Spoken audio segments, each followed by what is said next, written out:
గత కొన్ని రోజులుగా సముద్రం తీరాల్లో జరుగుతున్న వింతలను చూసి సముద్ర గర్భంలో ఏదో జరుగుతుందని, ఇది పెద్ద సునామీకి దారితీస్తుందని కొంతమంది కంగారు పడుతుంటే, మరికొంతమంది మాత్రం ఈ సంకేతాలను చూసి సముద్ర గర్భంలో ఉన్న ఆ రాక్షస సర్పం నిద్ర లేచిందని భయపడుతున్నారు. ఈ రాక్షస సర్పం 800 కిలోమీటర్ లేవితన్ స్నేక్ గురించి మోస్ట్ డ్రామాటిక్ స్టోరీ జూయిష్ కల్చర్లో ఉంది. ఈ కథ ఏంటో ముందు వినండి, సింపుల్గా చెప్పేస్తాను. ఇది ఎర్లియస్ట్ రెఫరెన్స్ వచ్చింది హీబ్రూ బైబుల్లో.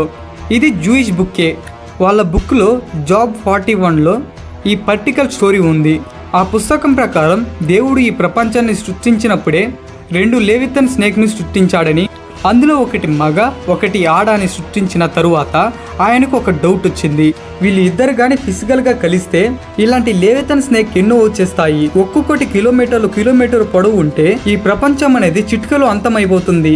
సో ఇది కరెక్ట్ కాదని ఆడపాముని చంపేశారని, ఇంకా మిగిలిన ఆ ఒక పాము మగ లేవితన్ స్నేక్ మాత్రమే, అది సముద్రం మట్టంలో వెయిట్ చేస్తుందని, అండ్ ఎప్పుడైతే ప్రపంచంలో జనాలు ఒక ఎథిక్స్ని మర్చిపోతారో, ఒక సెన్స్ ఆఫ్ రాంగ్ డూయింగ్లో తప్పులు ఈజీగా చేయడం మొదలు పెడతారో, ఫ్యామిలీ రిలేషన్స్కి వాల్యూ ఇవ్వరు, క్రైమ్ రేట్ అనేది పెరుగుతుందో, ఆడపిల్లలు అత్యాచారానికి గురవుతారో, హ్యూమనిటీ అనేది కంప్లీట్గా చనిపోతుందో, అప్పుడు ఈ లేవితన్ స్నేక్ బయటకు వస్తుందని, ఆ ఇనుప స్కేల్ కిలోమీటర్ బాడీతో అది బయటకు వచ్చి అది షేక్ అయితేనే సునామీలో వస్తాయి, భూమి షేక్ అయిపోతుంది, వాల్కానోస్ వస్తాయి, అది ఫైర్ ని బ్రీత్ చేసి జనాలందరినీ చంపేస్తుందని, ఎవరైతే రేటీస్ పీపుల్ ఉన్నారో వాళ్ళు దేవుణ్ణి మొక్కుకుంటే, అలా మొక్కుకున్నప్పుడు అది ఫైనల్ జడ్జిమెంట్ డే అవుతుంది. ఒక యుద్ధం జరుగుతుంది. ఎవరెవరికి సీ మాన్స్టర్ అయిన లేవితన్ స్నేక్ కి అంతే పవర్ఫుల్గా ఉండి, అంతే సైజులో ఉండి, అంతే స్కేల్లో ఉండి ల్యాండ్ మాన్స్టర్కి. ఆ యుద్ధాన్ని కూడా ఇప్పటిదాకా భూమి చూడలేదని, ఫైటింగ్ జరుగుతుంటే భూమి, మౌంటైన్స్ ఇవన్నీ షేక్ అవుతుంటాయని, లేవితన్ ఇట్లా సముద్రం నుండి లేస్తుంటే సునామీలు వస్తాయని, అవి వదులుతున్న ఫైర్తో ఆకాశం అంటుకుంటాయని, ఈ 2 మాన్స్టర్లో ఏ మాన్స్టర్ ఓడిపోకుండా రోజులు, నెలలు, సంవత్సరాల పాటు యుద్ధం జరుగుతుంటాయని, అండ్ ఆ కథ ప్రకారం కూడా దీనికి 2 ఎండింగ్లు ఉంటాయని. మొదటి ఎండింగ్లో ఏముందంటే, ఈ 2 మాన్స్టర్లు ఒకళ్ళని ఒకళ్ళు కొట్టుకొని ఇద్దరు చనిపోతారు.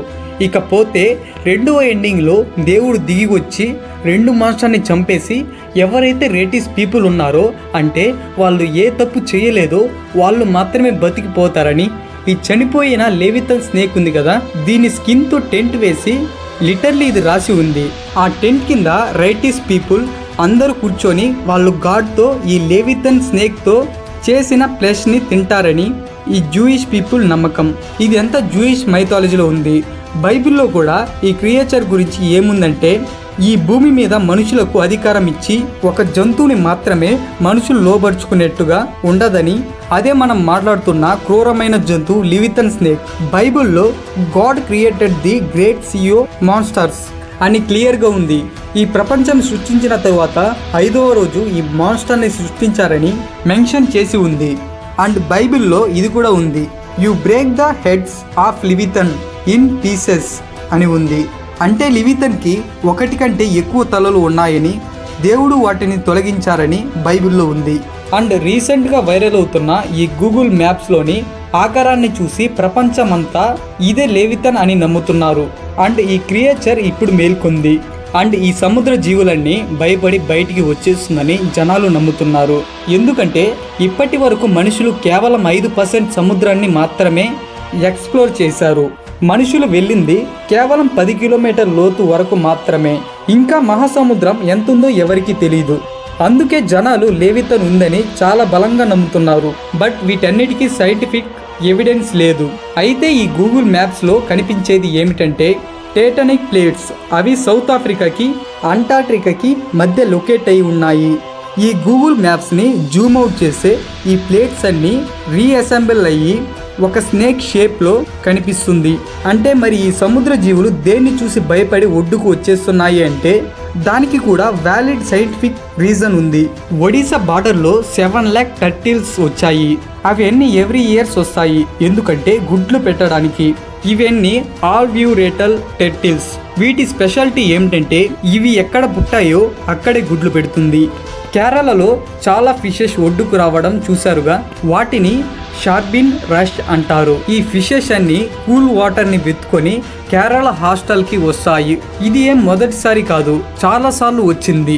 స్పెయిన్ లో ఏదైతే యుంగర్ ఫిష్ కనిపించిందో అది అంతకు ముందు కూడా కనిపించింది, కానీ చనిపోయి.